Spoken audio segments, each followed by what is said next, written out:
నమస్కారం. ఈరోజు మనతో పాటు స్టూడియోలో ప్రముఖ ఆధ్యాత్మికవేత్త జ్యోతిష నిపుణులు ప్రొఫెసర్ డాక్టర్ ముల్లపూడి సత్యనారాయణ మూర్తి గారు ఉన్నారు. నమస్కారం గురువు గారు. నమస్కారం అమ్మ సుచరిత. మే 1వ తారీఖున గురుగ్రహ మార్పులు జరగబోతున్నాయి కదా, మరి గురుగ్రహ మార్పుల మూలంగా మిథున రాశి వారికి ఎలా ఉండబోతుంది తెలియజేస్తారా? మనకి మే 1, 2024 సంవత్సరంలో ఈ గురుగ్రహం మేషరాశి నుంచి వృషభ రాశిలోకి మారుతున్నాడు. కాబట్టి దీనికి ఈ మిథున రాశి పైన ప్రభావం విపరీతంగా చూపిస్తాడనమాట. ఇంతవరకు ఈ గురుగ్రహం మంచిగా మేషరాశిలో ఉన్నప్పుడు మంచి సంపదని, ఆనందాన్ని, ఉత్సాహాన్ని ఈ యొక్క మిథున రాశి వాళ్ళు ఎంజాయ్ చేశారు. ఇప్పుడు ఈ గురుడు ఎప్పుడైతే వ్యయ స్థితిగతిలోకి వచ్చాడో గురువుల మాట ఈ మిథున రాశి వాళ్ళు వినరు, పెద్దవాళ్ళ మాట వినరు. కాబట్టి గురువుల చేత లాభాలు పొందినటువంటి వాళ్ళు, అంటే గురువులు అంటే ఎవరు? స్కూల్ టీచర్సు, కాలేజ్ టీచర్సు, వాళ్ళ టీచర్స్ వాళ్ళు అంతా కూడా ఎవరైతే మంచి చెప్తారో వాళ్ళ వల్ల లబ్ధి పొంది వాళ్ళకి విశ్వాసఘాతకంగా వీళ్ళు తయారవుతారు. గురుద్రోహులు అవుతారు అని శాస్త్రం క్లియర్గా చెప్తోందనమాట. మిథున రాశి వారికి ఈ యొక్క గురుడు వ్యయంలో ఉన్నప్పుడు. కాబట్టి ఈ ఒక్కటే పాయింట్ తప్ప మిగతా విషయాలన్నింటిలో కూడా ఈ మిథున రాశి వారికి బాగుంటుంది. అంటే గురుగ్రహం అనుగ్రహం ఉండదు వీళ్ళకి ఈ సంవత్సరం. రాజకీయ నాయకులకి, సినిమా రంగాల వారికి ఎలా ఉండబోతుంది? మిథున రాశి వాళ్ళల్లో ఉన్నటువంటి రాజకీయ నాయకులు ఉంటారు కదా, వీళ్ళకి రాజకీయ నాయకులు కూడా గెలవడానికి అవకాశాలు ఉంటాయి. రాజకీయానికి కావాల్సిందంటే వెన్నుపోట్లు పొడాలి, గురుద్రోహాలు చేస్తే వాళ్ళు గెలుస్తారు. కాబట్టి ఈ యొక్క రాజకీయ నాయకులు ఖచ్చితంగా గెలుస్తారు. ఇకపోతే ఎకనామిక్ ఫ్రంట్లో మనకి ప్రభుత్వ ఉద్యోగాలు, ప్రైవేట్ ఉద్యోగాలు చేస్తున్నటువంటి వాళ్ళు ఉంటారు. వీళ్ళ పరిస్థితులు మనం చూసుకోవాలి.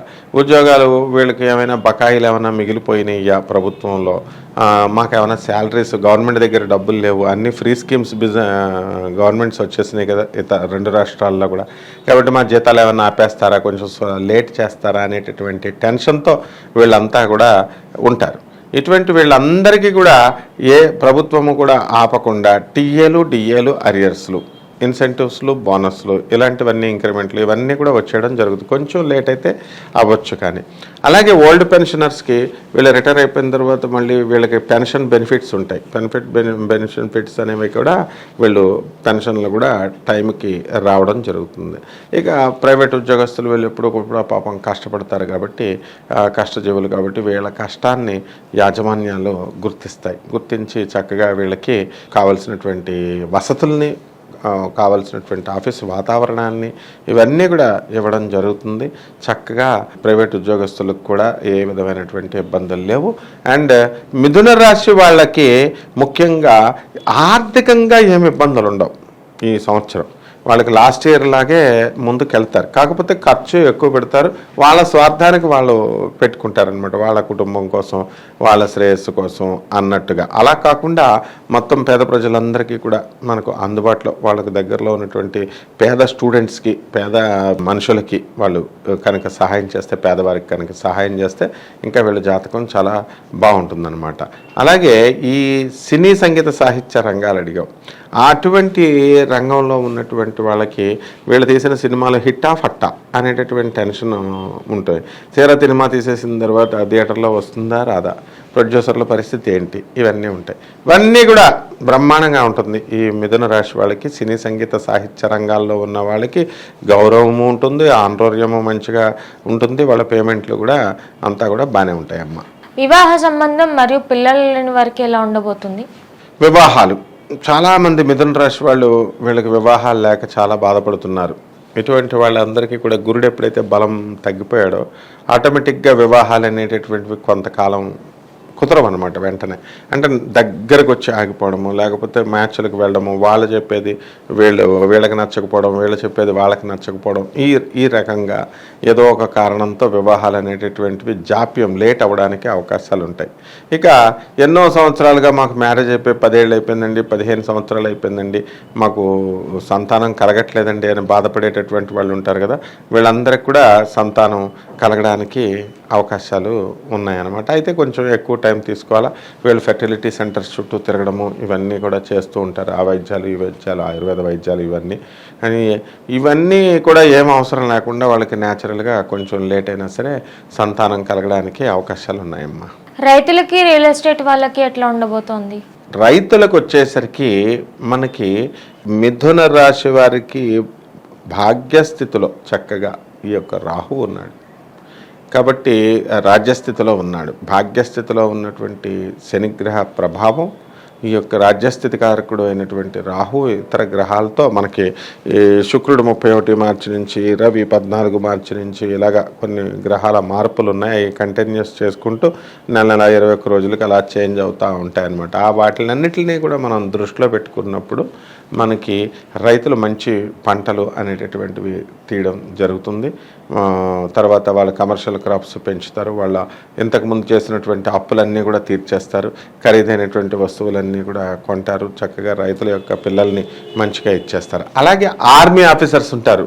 పోలీస్ డిపార్ట్మెంట్లో చేస్తున్నటువంటి వాళ్ళు, సెక్యూరిటీ, ఆర్మీ, ఈ మూడు ఒక వర్గం. ఫైర్ ఎక్స్టింగ్విషర్, ఫైర్ డిపార్ట్మెంట్లో వాళ్ళు, వీళ్ళందరూ లోకల్లో చేసినటువంటి వాళ్ళు, స్టేట్లలో చేస్తున్నటువంటి వాళ్ళు బాగానే ఉంటారు. పాపం ఆర్మీ ఆఫీసర్స్ దూర ప్రాంతాల్లో బార్డర్స్ దగ్గర ఉన్నటువంటి వాళ్ళు ఉంటారు. వాళ్ళ భార్య పిల్లల్ని సంవత్సరమైనా సరే చూసుకున్నటువంటి వాళ్ళు ఉంటారు. అటువంటి వాళ్ళకి లీవులు ఇమ్మంటే వాళ్ళ బ్రిగేడర్లు, వాళ్ళ కమాండర్లు ఎవరు, స్క్వాడ్రన్ లీడర్లు. కాబట్టి ఇటువంటి వాళ్ళకి లీవులు అనేటటువంటివి దొరుకుతాయి అన్నమాట చక్కగా. అందువలన వీళ్ళు వచ్చి కుటుంబం పరిస్థితుల్లో కుటుంబంతో వీళ్ళు కలవడము, స్పెండ్ చేయడము అలా బాగుంటుంది. ఇకపోతే ఫారిన్లో వెళ్ళాలి అనే సరదా, ఈ మిథున రాశి వాళ్ళకి ఎంతసేపు సరదా లైఫ్ కోరుకుంటూ ఉంటారు వీళ్ళు. They are called as butterflies, అంటే ఈ సీతాకోక చిలకల్లాగా. వీళ్ళకి ఎంతసేపు ఫారిన్ తిరగాల, లైఫ్ని ఎంజాయ్ చేయాలా, ఇలా ఉంటుంది. సో అటువంటి వాళ్ళకి ఫారిన్ వెళ్ళడానికి చక్కగా అవకాశాలు ఉన్నాయి. అర్ధాష్టమ కేతు ఉన్నాడు. ఈ అర్ధాష్టమ కేతు ఫారిన్ పంపించినప్పటికీ కూడా అనేకమైనటువంటి సమస్యలు రావడానికి అవకాశాలు ఉంటాయి. ఎక్స్పోర్ట్స్ ఇంపోర్ట్స్ బిజినెస్లు చేస్తున్నటువంటి వాళ్ళు ఉంటారు. వీళ్ళు కూడా ఈ బిజినెస్ల్లో ఇంకా రాణింపు అనేటటువంటిది రావాలి. కాస్త టీచింగ్ ప్రాబ్లమ్స్ అనేటటువంటివి రావడానికి అవకాశాలు ఉంటాయన్నమాట ఎవరు ఈ వీళ్ళకి. ఆ విధంగా మనకి కమర్షియల్ ట్యాక్స్ డిపార్ట్మెంటు, ఆ తర్వాత income tax department, revenue, municipal department, police department, ఇటువంటి వాళ్ళందరికీ కూడా ప్రమోషన్లు వస్తాయి. ప్లస్ అదనపు ఆదాయ మార్గాలు కూడా కనబడుతున్నాయి. అదేవిధంగా ఈ మిథున రాశి వాళ్ళకి మరి మన శని భాగ్యస్థానంలో ఉన్నప్పటికీ కూడా అంతగా పెద్దగా బలం లేడనే మనం చెప్పుకోవాలి. కాబట్టి అందువల్లనే మిథున రాశి వాళ్ళు కొంతమంది ఈ సంవత్సరం మనకి జైలుకి వెళ్ళడానికి, శ్రీకృష్ణ జన్మస్థానాలకు వెళ్ళడానికి కూడా అవకాశాలు ఉంటాయి. ఎప్పుడు ఫ్రాడ్ చేసినప్పుడు. ఫ్రాడ్ చేయకుండా ఉన్నటువంటి వాళ్ళు భయపడాల్సినటువంటి అవసరం లేదు. కొత్తగా వ్యాపారం మొదలుపెట్టే వాళ్ళు మరియు ఆటోమొబైల్ షాప్ వాళ్ళకి ఎట్లా ఉండబోతుంది? ఇప్పుడు కొత్తగా బిజినెస్లు చేయాలనుకుంటారు స్టూడెంట్స్ అంతా కూడా ఏం చేస్తారంటే మనం బాగా చదవాలి అని అనుకుంటారు. ఈ మిథున రాశి వాళ్ళకి గురుడు ఏ స్థితిగతుడు అయ్యాడు కాబట్టి స్టూడెంట్స్కి పెద్ద మార్కులు రావు, హార్డ్ వర్క్ ఎక్కువ చేయాలి. ఎప్పుడైతే వీళ్ళకి అంతకుముందు బ్యాచ్లో వాళ్ళు పాస్ అయిపోయిన వాళ్ళు ఉంటారు కదా, వాళ్ళకి జాబులు రావు. ఎప్పుడైతే చదువులు లేవో జాబులు ఆటోమేటిక్గా డౌన్ అవుతుంది. కాబట్టి ఇటువంటి వాళ్ళకి ఆటోమొబైల్ ఇండస్ట్రీస్, ఇలాంటి ఐరన్ ఇండస్ట్రీస్ ఇలాంటివి స్టార్ట్ చేసుకున్న వాళ్ళ పరిస్థితి బాగానే ఉంటుంది. ఇక ఎలక్ట్రానిక్స్ సంబంధించినటువంటి వ్యాపారాలు, సాఫ్ట్వేర్ సంస్థలు పెట్టాలని అనుకుని చాలామంది అనుకుంటారు. అటువంటి వాళ్ళు కొంచెం ఎదురు చూడాల్సినటువంటి అవసరం, వేచి తూచి జాగ్రత్తగా చేసుకోవాల్సినటువంటి అవసరం ఉంది. ఫుడ్ బిజినెస్ స్టార్ట్ చేసే వాళ్ళకి ఎలా ఉండబోతుంది? ఫుడ్ బిజినెస్ అత్యద్భుతంగా ఉంటుంది. చక్కగా మనకి కుమార్ అంటే తెలుసా నీకు, యూట్యూబ్లో ఫేమస్ అయిన అంత చక్కగా బిజినెస్ బాగుంటుందన్నమాట. కాబట్టి ఫుడ్ ఇండస్ట్రీస్, పబ్బులు, తర్వాత ఈ ఇండస్ట్రీస్ అన్నీ కూడా మనకి టల్ షాపులు కూడా వాటితో పాటు ఇవన్నీ కూడా ఒకటే ఆధిపత్యం ఉన్నటువంటి గ్రహం వల్ల. కాబట్టి వజ్రాల వ్యాపారము, ఈ వ్యాపారాలన్నీ కూడా బ్రహ్మాండంగా ఉంటాయి. మంచిగా వీళ్ళు చేసుకున్నటువంటి అప్పులన్నీ కూడా తీర్చేస్తారు వీళ్ళు. అలాగే ఈ యొక్క వ్యాపారాలు బాగుంటాయి. కాబట్టి ఎంత బాగుంటాయి అంటే ఇల్లు లేనటువంటి వాళ్ళు ఇల్లు కొంటారు, స్థలాలు లేనటువంటి వాళ్ళు స్థలాలు కొంటారు. వీళ్ళ పేరు మీద స్థలాలు ఉన్నటువంటి వాళ్ళు ఉంటారు కదా, ఆ స్థలాలు అమ్మాలని చూస్తారు కదా, దానికి మంచి రేట్ రావడం లేదండి అని ఇంతకాలం వెయిట్ చేసి ఆగినటువంటి వాళ్ళు ఉంటారు. అటువంటి వాళ్ళందరికీ కూడా మంచి రేట్ అనేటటువంటిది ఇప్పుడు రావడము, వీళ్ళు అమ్మాలనుకున్నటువంటిది తక్కువ రేటుకి వెళ్లకుండా మంచి ఎక్కువ రేటు రావడము, ఈ విధంగా ఈ మిథున రాశి వాళ్ళకి ఉంటుంది. అలాగే ఈ మిథున రాశి వాళ్ళ తల్లిదండ్రులని తరపు నుంచి వాళ్ళ పూర్వార్జిత ఆస్తి ఉంటుంది కదా, వాళ్ళ తాతల తండ్రుల దగ్గర నుంచి వచ్చినటువంటి ఆస్తి, అది రావడానికి కూడా అవకాశాలు ఉన్నాయమ్మా. మరిన్ని మంచి ఫలితాల కోసం ఏమన్నా రెమెడీస్ చెప్తారా? రెమెడీస్ ఏంటంటే మిథున రాశి వాళ్ళకి అర్ధాష్టమ కేతు జరుగుతున్నాడు కాబట్టి కేతు జపం చేయాలా, కేతు స్తోత్రాలు చదవాలా, కేతువుకి కిలో పావు ఉలవల్ని, తర్వాత చిత్రవర్ణం మల్టీ కలర్డ్ వస్త్రాలని అవి తీసుకొని పేదవాళ్ళకి దానం చేయాలి. ఈ విధంగా ఎప్పుడు చేయాలండి? ఇది సోమవారం నాడు ఉదయం 7 గంటలకి చేయాలి. అలాగే ఉలవలు కనుక ఉన్నట్లయితే అది తీసుకెళ్ళి ఆవులకే పెట్టాల్సినటువంటి అవసరం లేదు. ఆ ఎద్దులు ఉంటాయి కదా, ఆ ఎద్దులకు కూడా పెట్టినా కూడా వీళ్ళకి మంచి ఫలితాలు అనేటటువంటివి దొరుకుతాయి.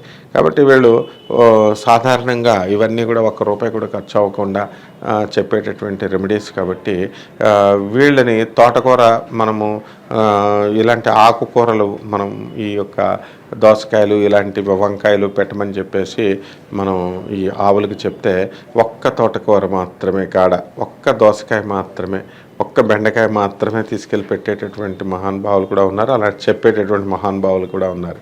అలా కాకుండా చక్కగా ఆవుకి ఎంత గ్రాసం కావాలా, ఎంత తోటకూర కావాలా, ఎంత గడ్డి కావాలా అలా తీసుకెళ్ళి ఈ ఆవుకు కూడా పెడితే చాలా మంచిది. అలాగే వినాయకుడికి చక్కగా లడ్డూల బూందీలు, తర్వాత ఈ లడ్డూలు కనుక నివేదన కనుక చేసి గరిక గడ్డితో కనుక ఓం గణేశాయ నమః అనే మంత్రంతో కనుక జపం చేసుకున్నట్లయితే మరిన్ని మెరుగైనటువంటి ఫలితాలతో ఈ యొక్క మిథున రాశి వాళ్ళకి ఈ యొక్క గురు శాపం నుంచి బయటపడడానికి అవకాశాలు ఉంటాయి. ధన్యవాదాలు గురువు. ధన్యవాదాలమ్మా.